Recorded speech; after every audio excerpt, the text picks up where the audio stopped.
Hello, today we're going to talk about Chapter 4, Section 5, Quadratic Equations. Alright, so a quadratic equation is usually in the form ax squared plus bx plus c equals 0. So, you don't have to write in this order, but this makes life easier. It's always descending order of the x's. So you go x squared, x to the first, no x. Okay. Now, if I ask you to solve that equation, I'm asking for the roots, the solution, or the zeros. All of those mean exactly the same thing. So if I'm asking for the zeros of the equation, right, I'm asking when it equals 0. Asking for the roots, okay? These are your rules that you want to follow, all right? So I think the best way to do this is through example. So let's do this one. All right, so we get all of it on one side equal to 0, and then we just factor it like normal. So we go, okay, well, we know it's going to be an x and an x.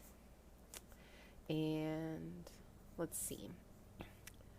We're going to have 6 and 4, and it should be negative 6 and positive 4, because that adds up to negative 2, and it multiplies to negative 24. Okay? So the next step of this, what this is saying is you've got something times another thing has to equal 0. Well, think about what that means. One of those has to be 0, right? Does it matter which one? No. All right, either A can be 0 or B is 0. Okay, so when you're multiplying two things and your answer is 0, one of those things had to have been 0. So we go back over here, and each one of these pieces could be 0. This could be 0, or this could be 0. So I get x could be 6, or x could be negative 4. Now how do I know if that's right? Well, plug it back in to check.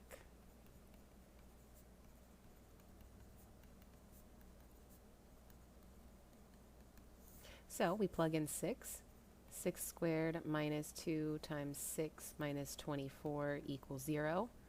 So we get 36 minus 12 minus 24 equals 0. This is true. All right, plug in negative 4, see if that's true. Negative 4 squared minus 2 times negative 4 minus 24. Okay, so we get 16 plus 8 minus 24. All right, we get a true statement. That's 0 equals 0. So both of these work. So in a quadratic equation, we're going to have two answers, 6 and negative 4. All right, I usually just list them and put a comma in between. It doesn't matter which one you put first. And textbooks and like fancier ways of saying it is that it's the set. So it's a solution set. So they sometimes write it with brackets. Okay, either or, I'm fine with you just listing. Okay, so the next step, well, not the next step, let's do another one. Here you want to factor again. So practice it out. Hopefully you remember how to factor.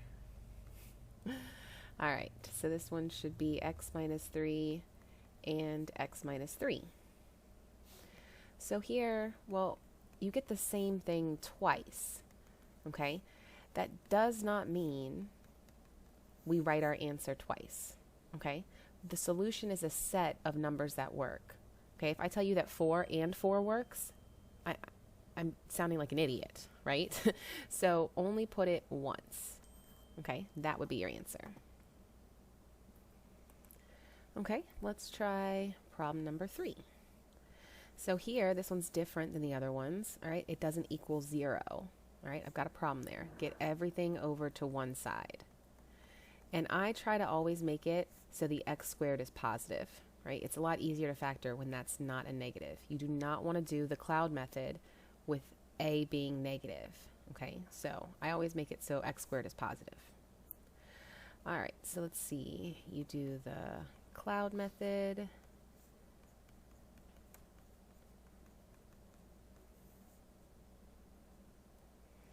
And then don't forget to bring the 3 back.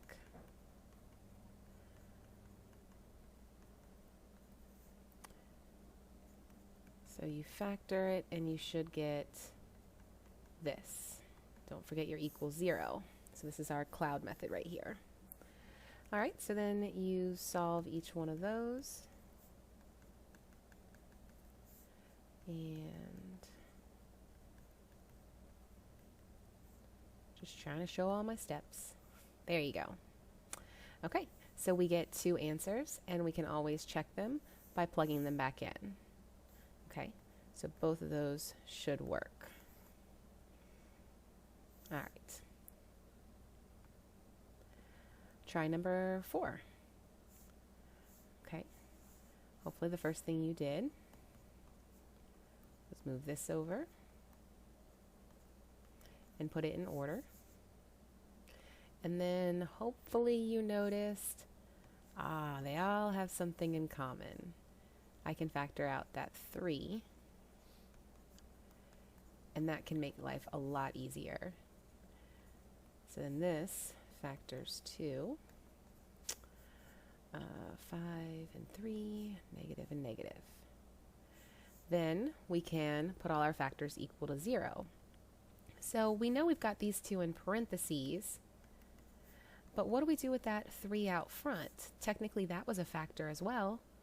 Well, when I set that equal to 0, that really doesn't give me anything, right? So we just throw it out because the variable's gone, okay? There's no variable. All right, so over here, we get x equals 5 and x equals 3. So hopefully you got these 2 answers. All right, see how you need to know how factoring works? Yeah, factoring is going to play a big part in this. Okay, so what about this one? Okay, pause, try. First step, I'd get everything over to one side, and then I'd look for my GCF.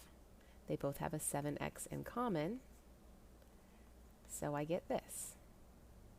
Well, now look what happens when I put these equal to 0. The x minus 3, all right, hopefully that makes sense. That's what we've been doing. But now the GCF has a variable. Now we can solve for that GCF. So now that GCF got me 0 as a possibility. So I have 2 answers here. Okay. Wow, I talked real fast through that. I apologize. But hopefully that makes sense. It's just a matter of putting it all over to one side, factoring it, and then setting each of those factors equal to 0. Okay? When you have a quadratic, something squared, you're going to want to get 2 answers. Okay? Or less, because they could be repeated, right? Just like that number 2 was. All right. Let me know if you have any questions in class.